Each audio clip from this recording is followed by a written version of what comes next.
A few moments later. Hello বন্ধুরা, আপনারা সকলে কেমন আছেন? দিনটা ছিল নবমীর দিনের দুপুরবেলা।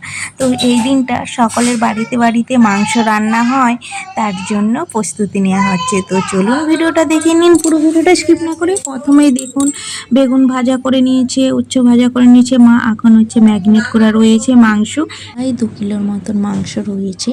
তো মা প্রথমে এখানে আলুগুলো ভাজা করে নিয়েছে, তো এখন ম্যাগনেট করে রয়েছে। এখন এইদিকে মাংস রান্না হবে, তো তার জন্যে পেঁয়াজ টমেটো ভালোভাবে ভেজে নিয়ে এখন আদা রসুনে কষিয়ে নেবে মাংসটা। তো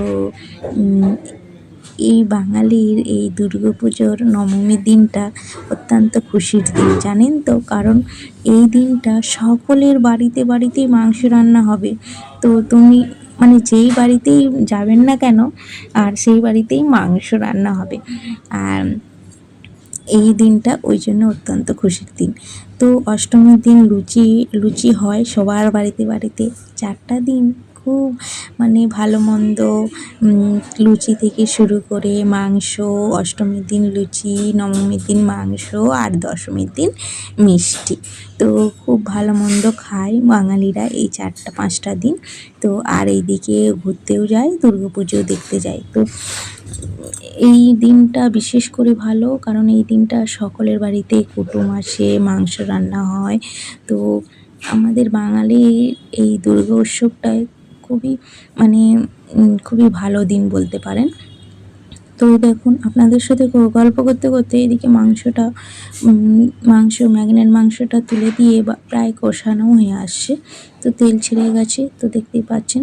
তো যেহেতু এটা বেশি পরিমাণের মতন মাংস, তার জন্য একটু আস্তে আস্তে ধীরে সুস্থ হচ্ছে। তো মা করছে এটা, আজ জমিয়ে খাওয়া হবে মাংসটা। আর তো আজ আমার মা বোনের দিকেও বলেছে, আমার কাকা ছোট কাকু এখানে থাকে আর বোন, ওরাও আসবে, ওদের বাড়িতে খাওয়া দাওয়ার ব্যবস্থা রয়েছে। তো দেখতে পাবে, পুরো ভিডিওটা দেখতে হবে তার জন্য। তো স্কিপ না করে পুরো ভিডিওটা দেখতে থাকো। তো আর সকলকে জানাই শুভ নবমীর প্রীতি ও শুভেচ্ছা ও ভালোবাসা।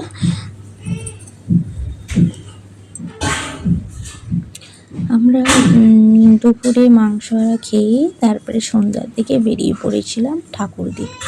তো যেহেতু অষ্টমীর দিনকে আমরা যাইনি ঠাকুর দেখতে, কারণ অঞ্জলি দিয়ে আসি, তো বাইরের কিছু খাওয়া যাবে না অঞ্জলি দিন। তাই জন্যে দুপুরবেলা তাড়াতাড়ি মাংস রান্না করেই সন্ধ্যায় আমরা ঠাকুর দেখতে বেরিয়ে পড়ছিলাম। তো এই দেখুন আমার মাংসটা কষানো হয়ে গেছে, দেখতে পাচ্ছেন। তারপরেই আমরা জল ঢেলে এই দেখুন আমাদের আজকে লাল লাল ঝোল, পাতলা পাতলা মাংসের ঝোল কমপ্লিট। তো যেহেতু কড়াই ধরেনি, প্রায় পরিমাণটা বেশি ছিল, তার জন্য এক ডেকচি, দেখুন আপনাদের দেখাচ্ছি, এক ডেকচি মাংস হচ্ছে আজকে, আর ওইদিকে ভাত হচ্ছে। তো দেখুন এখন ঝোলটা ফুটে উঠলেই আমাদের আজ মাংস কমপ্লিট, তারপরেই আমরা বসে পড়বো খাওয়া দাওয়া। তো একটু স্লো করে গ্যাসটাকে এখন মাংসটা হতে দাও। তো এই দেখো এখন আমাদের মাংস কমপ্লিট, দেখতে পাচ্ছেন কেমন কালারটা আসছে। আমার মা আজকে খুব সুন্দর মাংসটা বানিয়েছিল। এই দেখুন পাতলা পাতলা ঝোল, দেশের মতন পুরো মাংসের ঝোলটা আজ বানিয়েছি। তো আমার ভিডিওটা কেমন লাগলো আপনাদের প্লিজ কমেন্ট সেকশনে জানিও, আর এই মাংসের ঝোলটাও কেমন লাগলো জানিও। আর এদিকে দেখুন ভাত হচ্ছে এক ডেকচি। তো সবাই দেখুন আমার বোন চলেও আসছে দই মিষ্টি নিয়ে। তো এই ভিডিওটা এই পর্যন্ত, আবার নেক্সট ভিডিও আপনাদের সাথে শেয়ার করছি।